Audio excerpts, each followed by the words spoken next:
यहाँ पर हम ट्रेनिंग एंड डेवलपमेंट वाला जो टॉपिक है उसको डिस्कस करेंगे। तो आपको याद है मेन पिलर्स ऑफ जो स्टाफिंग प्रोसेस था उसमें 3 एलिमेंट्स थे, एक था रिक्रूटमेंट, दूसरा था सिलेक्शन और तीसरा था ट्रेनिंग एंड डेवलपमेंट। तो सबसे पहले ट्रेनिंग का जो है मतलब देख लेते हैं। यहाँ पे लिखा है training means equipping the employees with the required skill to perform the job. तो किसी भी एम्प्लॉय को कोई एक पर्टिकुलर जॉब को परफॉर्म करने के लिए ही हायर किया जाता है। तो हो सकता है कि जो एम्प्लॉई आप जिसको हायर कर रहे हैं किसी जॉब को परफॉर्म करने के लिए, आपने उसकी क्वालिफिकेशंस देख ली हों, परख ली हों, पर उस जॉब को करने के लिए जो स्किल उस बंदे को चाहिए वो स्किल उसके पास अभी नहीं है, वो नॉलेज नहीं है कि उस जॉब को कैसे करना है और ख़ास करके आपकी ऑर्गेनाइजेशन में वो जॉब कैसे की जाती है। तो यही नॉलेज, यही स्किल उस एम्प्लॉय को प्रोवाइड करने के लिए जो प्रोसेस हम करते हैं उसको बोलता है ट्रेनिंग। वैसे ट्रेनिंग का मतलब तो आप सभी को पता ही है, काफ़ी कॉमन सा कॉन्सेप्ट है इसका, ठीक है। The candidates are sent for training so that they can perform the job in the expected manner. अब आप कैंडिडेट्स को ट्रेनिंग के लिए क्यों भेजते हो? क्योंकि आप चाहते हो कि आप जैसा चाहते हैं वैसा वो लोग आपको आपका जॉब जो है वो परफॉर्म करके दे दें, ठीक है। अब डेवलपमेंट जो है ये ट्रेनिंग से थोड़ा अलग है। ट्रेनिंग से कैसे अलग है? ट्रेनिंग का मतलब हो गया कि किसी एम्प्लॉय को किसी चीज़ को कैसे करना है वो सिखाना ट्रेनिंग है, ठीक है। लेकिन जब एक एम्प्लॉय की ओवरऑल ग्रोथ की बात आती है तब हम उसके डेवलपमेंट की बात करते हैं, ठीक है। तो डेवलपमेंट मतलब सिर्फ किसी एम्प्लॉय को कोई चीज़ करना सिखाना, वो डेवलपमेंट नहीं है, वो ट्रेनिंग है। डेवलपमेंट में उसकी ओवरऑल ग्रोथ, उसके पर्सनालिटी, उसका बिहेवियर, उसका अपने सबॉर्डिनेट से, सुपीरियर से जो बात करने का तरीका है, वो सब चीज़ें कैसे करनी है, ये सब उसके डेवलपमेंट फेज़ के अंदर जो है तय होता है और वहाँ से वो सीखता है कि इन सब चीज़ों में मुझे कैसे सफलता हासिल करनी है, ठीक है। तो डेवलपमेंट जो है उसका फोकस किस चीज़ पे रहता है? Personal growth and successful development of the employee, okay. तो यहाँ पर अगर देखा जाए तो डेवलपमेंट जो है ये बहुत ज़्यादा वाइड कॉन्सेप्ट है, एक बड़ा कॉन्सेप्ट है और इसी डेवलपमेंट के कॉन्सेप्ट के अंदर हमारा जो है ट्रेनिंग आ जाता है, ठीक है। तो डेवलपमेंट बड़ा कॉन्सेप्ट है, इसी के अंदर छोटा सा कॉन्सेप्ट है ट्रेनिंग का, ओके। तो यहाँ देखो लिखा भी हुआ है development is a much wider concept as compare to training, as training is only one part of development. Training सिर्फ डेवलपमेंट का एक पार्ट है, ओके। अब यहाँ पर एक छोटा सा एग्जाम्पल दिया हुआ है जिससे इस कॉन्सेप्ट को समझने में आपको ज़्यादा आसानी होगी। चलिए देखते हैं। एग्जाम्पल में लिखा है कि अगर एक अकाउंटेंट को भेजा गया है एक नया सॉफ्टवेयर सीखने के लिए, कोई अकाउंटिंग सॉफ्टवेयर है, मान लो टैली है, टैली एक फेमस अकाउंटिंग सॉफ्टवेयर है, तो आपने अपने ऑर्गेनाइजेशन में एक अकाउंटेंट को हायर किया, आपके बिजनेस में टैली सॉफ्टवेयर चलता है। अब इस बंदे को टैली सॉफ्टवेयर में काम करने का एक्सपीरियंस नहीं है, तो आपको इसको ट्रेनिंग के लिए भेज दिया कि ये टैली सीख जाए और टैली यूज़ करके आपका बुक्स ऑफ अकाउंट्स जो है वो तैयार करे फास्ट एंड एक्यूरेट। तो ये जो आपने इसको टैली सीखने के लिए भेजा है ना, इसको ट्रेनिंग कहते हैं। लेकिन अगर आप इसको कोई ओवरऑल ओरिएंटेशन प्रोग्राम के लिए भेज रहे हैं जहां पर उसकी मोटिवेशनल इंप्रूवमेंट होनी है, कॉन्सेप्चुअल स्किल्स में जो है इंप्रूवमेंट होनी है, तो यहाँ पर जो चीज़ हो रही है उसको बोलेंगे डेवलपमेंट। तो यहाँ पर आप देख रहे हैं फ़र्क क्या है। अगर आप कोई सॉफ्टवेयर या कोई टेक्निकल स्किल या किसी चीज़ को करने का तरीका, ये सब चीज़ें सिखा रहे हैं जो कि टेक्निकल स्किल्स हैं, तो उसको ट्रेनिंग कहते हैं। लेकिन जब आप उसकी ओवरऑल ग्रोथ के लिए कुछ कर रहे हैं तब उसको कहता है डेवलपमेंट, ठीक है।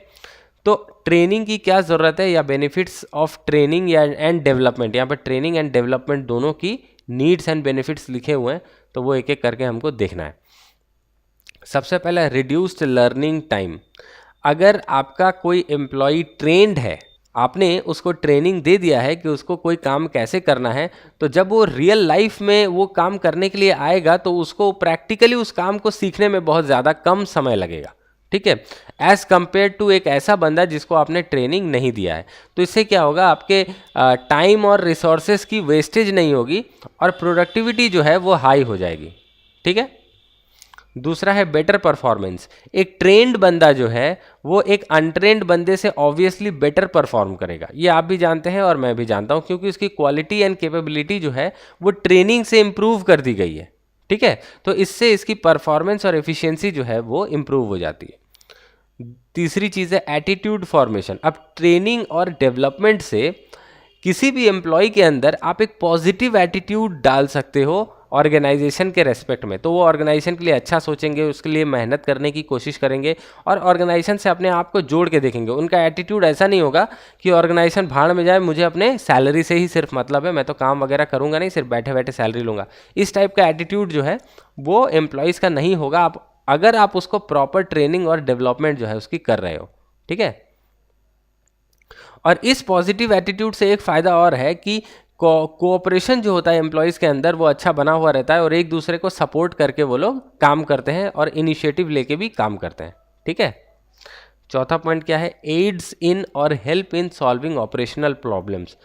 अब कोई बंदे का मान लो आपने ट्रेनिंग वगैरह अच्छे से करवा दिया, उसकी पर्सनैलिटी डेवलप कर रहे हो आप, ओके, तो इस समय क्या होगा कि आपने देखा होगा जब भी कोई बंदा प्रैक्टिकली फील्ड में काम करता है तब उसे काफ़ी सारी असुविधाओं का सामना करना पड़ता है। ठीक है। प्रैक्टिकली काम करते समय कुछ भी प्रॉब्लम्स हैं वो अराइज हो सकते हैं, जैसे कि एब्सेंटीज़म, आपके अंडर जो बंदे काम कर रहे हैं वो बहुत ज़्यादा एब्सेंट रहते हैं, फिर वेस्टेज ऑफ रिसोर्सेज, काफ़ी ज़्यादा रिसोर्सेज वेस्ट कर रहे हैं, dissatisfaction of employees, lack of team work. तो इन सब तरह के अलग अलग प्रॉब्लम्स जो है वो ऑर्गेनाइजेशन फेस कर सकता है। लेकिन अगर आपने अपने एम्प्लॉयज़ की अच्छी तरीके से ट्रेनिंग और डेवलपमेंट की है तो उसके कारण जो सुपरवाइजरी लेवल ट्रेनिंग होता है वहाँ से ये ऑपरेशनल प्रॉब्लम्स जो है इनको अवॉइड किया जा सकता है। ठीक है। क्योंकि ये सुपरवाइजर्स जो हैं इनको ट्रेनिंग दी गई है कि ये लोग कैसे सुपीरियर सबॉर्डिनेट रिलेशनशिप को इम्प्रूव करें और एम्प्लॉयज़ को इनकरेज और मोटिवेट करें। तो इनकरेजमेंट और मोटिवेशन से ये lack of team work, dissatisfaction of employees, absenteeism, wastage of resources, ये सब नहीं होगा। Okay. Managing man power need. कुछ ऑर्गेनाइजेशंस ऐसे होते हैं जिनको स्पेशलाइज्ड टेक्निक ऑफ प्रोडक्शन उनका होता है, मतलब उनका जो टेक्निक ऑफ प्रोडक्शन है वो बिल्कुल अलग है और वो दूसरों से कॉमन नहीं है, मेल नहीं खाता है। तो उस समय क्या होता है कि रेडी स्टाफ अवेलेबल नहीं होता है। कभी अगर मैन पावर की शॉर्टेज हो जाए तो रेडी स्टाफ का मतलब, मान लो कि आपके ऑर्गेनाइजेशन में जो टेक्निक ऑफ प्रोडक्शन है वो बिल्कुल यूनिक है, अलग है सब लोगों से, ओके, और अभी आप के ऑर्गेनाइजेशन में अचानक से कुछ मैन पावर की शॉर्टेज हो गई, बहुत बड़ा सा एक ऑर्डर मिल गया आपको और उस ऑर्डर को फुलफिल करने के लिए जितना काम करना पड़ेगा उतना स्टाफ है नहीं। तो इस केस में क्या होगा कि ऑर्गेनाइजेशंस जो हैं वो अनट्रेन्ड पीपल को हायर कर सकते हैं बाजार से और फिर उनको ट्रेनिंग दे सकते हैं और ट्रेनिंग देके सिखा सकते हैं कि इनका specialise specialise technique of production क्या है, और सिखाने के बाद वो उन लोगों से फिर अपना काम जो है वो निकलवा सकते हैं। तो इस तरह ट्रेनिंग से आपके मैन पावर की नीड जो है वो फुलफिल हो जाती है। Helps to adapt changes. अब ट्रेनिंग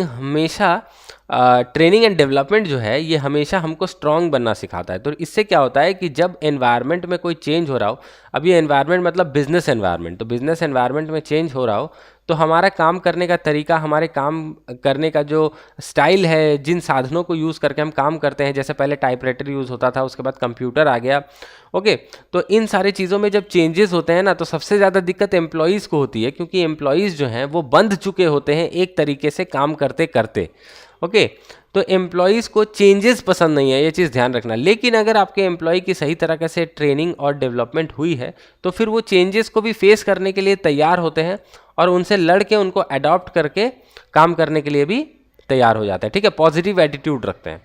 तो ये सारे बेनिफिट्स हैं ट्रेनिंग और डेवलपमेंट के। यहाँ पर देख लो एक बर्ड्स आई व्यू दिया हुआ है, इंपॉर्टेंस ऑफ ट्रेनिंग। तो यहाँ पर हमने जो अभी तक डिस्कस किया वो ऑर्गेनाइजेशन के पॉइंट ऑफ व्यू से था।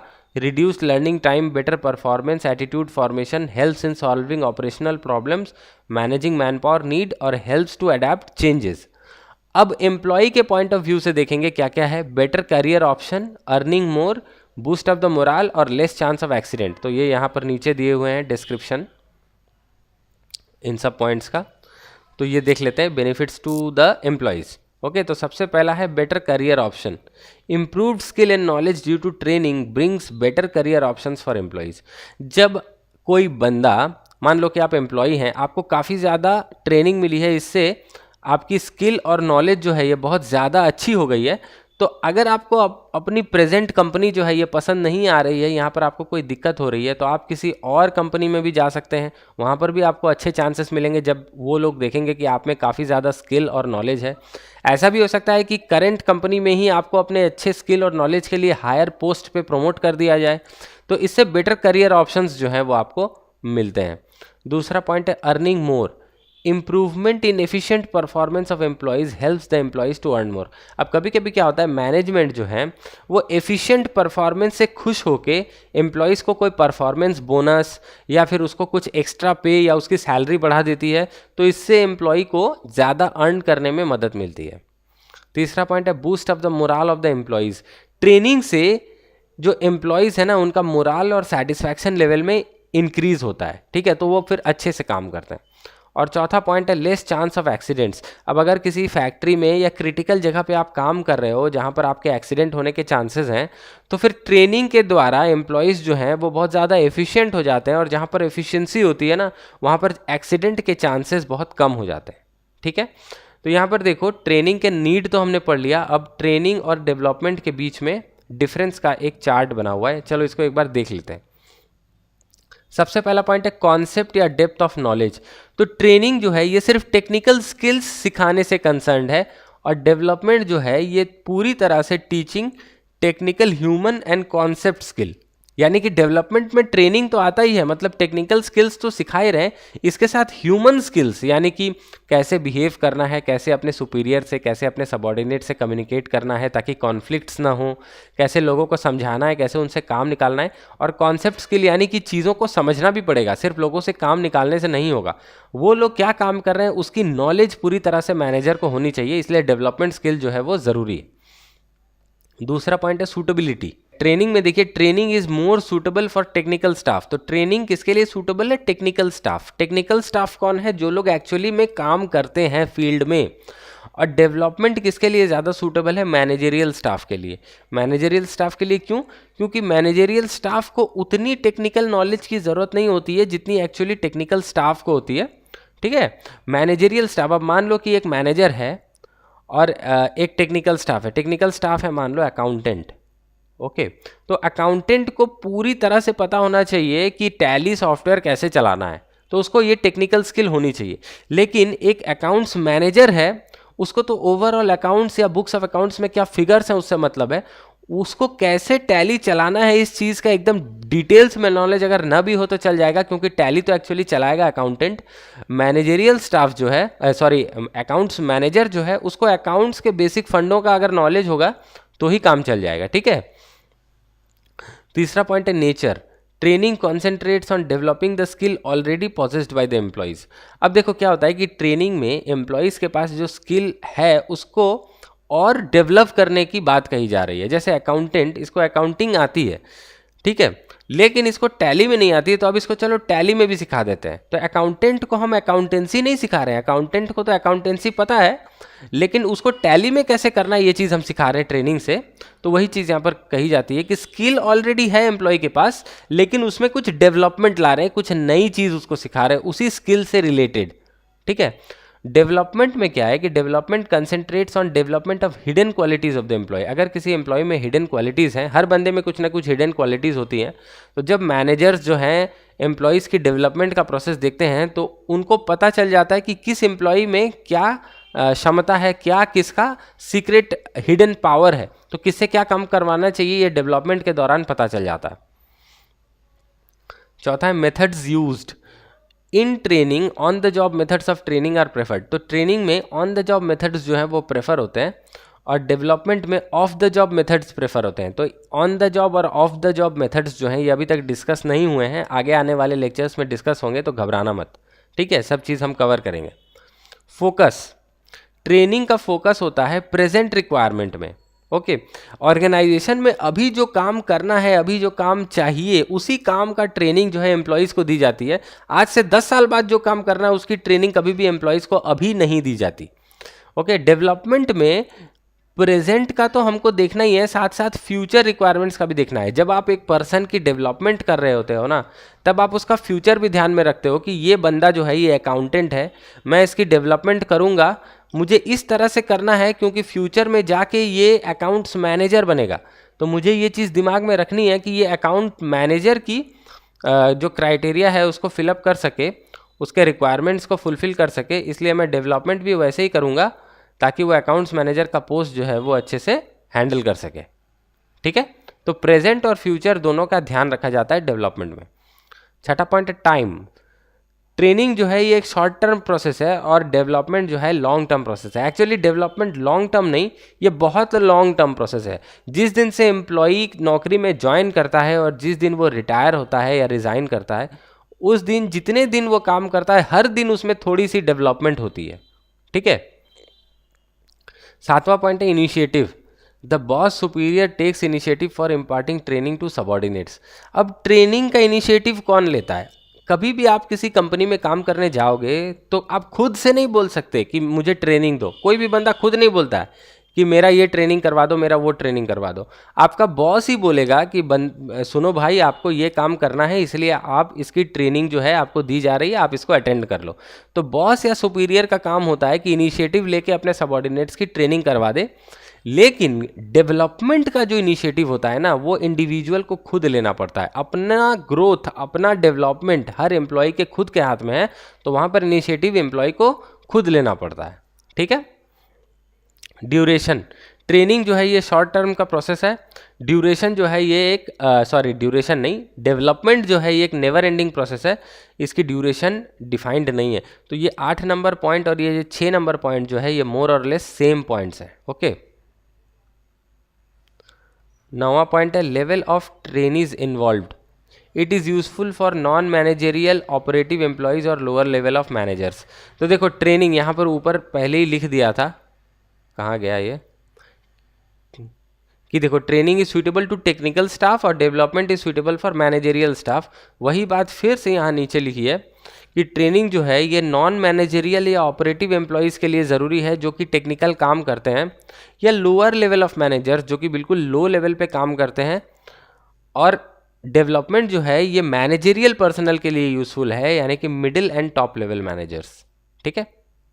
अब लोअर लेवल मैनेजर्स को ट्रेनिंग की ज़रूरत क्यों होती है? क्योंकि लोअर लेवल मैनेजर्स जो है वो अपने हाथ से कुछ काम भी करते हैं। ऐसा नहीं कि सिर्फ लोगों को मैनेज ही करते हैं, वो काम भी करते हैं और अपने नीचे जो सुपरवाइजर ऑपरेटर्स वगैरह हैं उनको मैनेज भी करते हैं। 10वां पॉइंट है सेंटर्ड।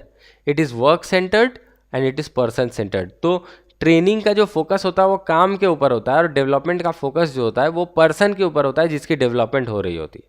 ठीक है। ट्रेनिंग और डेवलपमेंट के साथ एक चीज़ और जुड़ी हुई है, वो है एडुकेशन। ठीक है। तो एडुकेशन को आप ट्रेनिंग और डेवलपमेंट के से अलग नहीं कर सकते, इन तीनों को हमेशा इकट्ठे आपको देखना पड़ेगा। और इन तीनों की जो कंपैरेटिव एनालिसिस है वो इस टेबल में दी हुई है, मैं डिटेल्स में नहीं पढ़ूंगा, सिर्फ एडुकेशन के बारे में मैं थोड़ा सा यहाँ पर बता देता हूँ। ट्रेनिंग डेवलपमेंट तो मैंने बता ही दिया। तो एडुकेशन का मतलब है कि it is concerned with improving the general knowledge and understanding of an employee. तो हम लोग जो हैं, मैं और आप, हम लोग एडुकेशन क्यों ले रहे हैं, हम लोग पढ़ाई क्यों कर रहे हैं? क्या, अच्छा ठीक है, मैं आपसे एक सवाल पूछता हूँ सीधे सा, कि क्लास 8 में पढ़ी हुई हिस्ट्री क्या आपके लाइफ टाइम में कभी आपको काम आएगी? शायद ना ही आए। ठीक है। आधे से ज़्यादा चीज़ें तो आपको कभी अभी तक याद ही नहीं होंगी, आप पूरी की पूरी भूल चुके होंगे। लेकिन फिर भी आपको क्लास 8 में वो चीज़ पढ़ाया गया था। क्यों? आपकी जनरल नॉलेज और आपकी अंडरस्टैंडिंग की कैपेसिटी को इम्प्रूव करने के लिए। ठीक है। ऐसी काफ़ी सारी चीज़ें हैं जो स्कूल में हमें पढ़ाई गई हैं जिसका रियल लाइफ में फ्यूचर में हमको कोई फ़ायदा नहीं होने वाला है, लेकिन इन सब चीज़ों को पढ़ा के हमारे ब्रेन की कैपेसिटी को डेवलप किया गया है कि हमारी अंडरस्टैंडिंग की कैपेसिटी और हमारी नॉलेज की जो कैपेसिटी है वो इम्प्रूव। ठीक है। दूसरा पॉइंट है orientation. It is knowledge oriented. Education जो है ना, ये कभी भी किसी काम को करने के लिए या कभी किसी चीज़ को अचीव करने के लिए आपको नहीं दी जाती। सिर्फ इसका काम होता है कि आपके अंदर ज्ञान भरना, नॉलेज भरना। ठीक है। फोकस। एडुकेशन का फोकस जो होता है एक लॉजिकल और रैशनल माइंड बनाना। लॉजिकल और रैशनल माइंड मतलब एक ऐसा दिमाग जो लॉजिकली सोच सके और सही दिशा में सोच सके। तो आपके दिमाग को एक लॉजिकल और रैशनल माइंड बनाने का ही मेन फोकस होता है एडुकेशन का। चौथा पॉइंट है goal. Education gives importance to goal of individuals. अब मान लो कि आपको डॉक्टर बनना है, ठीक है, तो आप किस फील्ड में एडुकेशन लोगे? डॉक्टरी की फील्ड में आप MBBS करोगे। आपको CA बनना है तो आप कॉमर्स लोगे। तो जो भी आपका गोल है लाइफ में, एडुकेशन आपको उस गोल को अचीव करने में हेल्प करता है और उस गोल की तरफ वो ड्रिवन होता है। ठीक है, तो यही था हमारा ट्रेनिंग एंड डेवलपमेंट का पूरा डिस्कशन। ठीक है, आशा करता हूँ कि आपको ये जो चीज़ें मैंने बताई हैं इस वीडियो में वो समझ में आई होंगी। अगले लेक्चर में हम